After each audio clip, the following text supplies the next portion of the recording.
IIT আৰু এইমছৰ দৰে ইণ্ডিয়ান ইনষ্টিটিউট অফ মেনেজমেণ্ট, যাক IIM বুলি কোৱা হয়, ইও এখন সৰ্বভাৰতীয় শিক্ষা প্ৰতিষ্ঠান।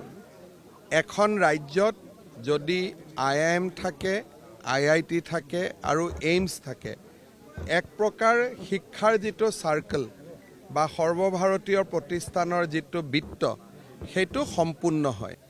উত্তৰ পূৰ্বাঞ্চলৰ কাৰণে এখন IIM কেন্দ্ৰত কংগ্ৰেছ চৰকাৰ থাকোঁতে, ডক্টৰ মনমোহন সিঙৰ চৰকাৰ থাকোঁতে অনুমোদন কৰা হৈছিল।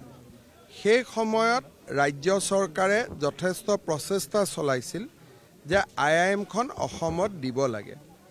কিন্তু সেই সময়ত ডোনাৰ মন্ত্ৰী মেঘালয়ৰ কিন্দিয়া ডাঙৰীয়া থকাৰ বাবে উত্তৰ পূৰ্বৰ বাবে অনুমোদিত IIMখন শ্বিলঙত স্থাপন হয়।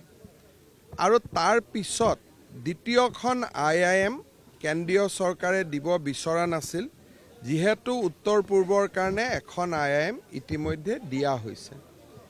আমি কেন্দ্ৰীয় চৰকাৰক বুজাইছিলোঁ যে উত্তৰ পূব 8খন ৰাজ্যৰ এটা সমষ্টি আৰু অসমৰ যিটো ভূগোল আৰু অসমৰ যিটো জনসংখ্যা, তাক উত্তৰ পূৰ্বৰ আন ৰাজ্যসমূহৰ সৈতে মিলোৱাটো উচিত নহয়। আমাক সুকীয়াকৈ চাব লাগে।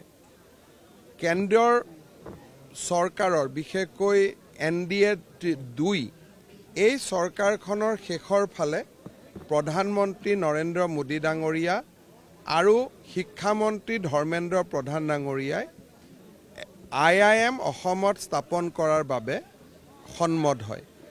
আৰু পলাশবাৰী সমষ্টিত আমি এই IIMখনৰ বাবে মাটি বাৰী প্ৰাৰম্ভিকভাৱে নিৰ্ধাৰণ কৰোঁ। আজি যিহেতু কেন্দ্ৰত প্ৰধানমন্ত্ৰীও একেজনে থাকিলে, শিক্ষামন্ত্ৰীও একেজনে থাকিলে, সেইকাৰণে IIM স্থাপনৰ প্ৰক্ৰিয়াটো আমি ত্বৰান্বিত কৰিব খুজিছোঁ।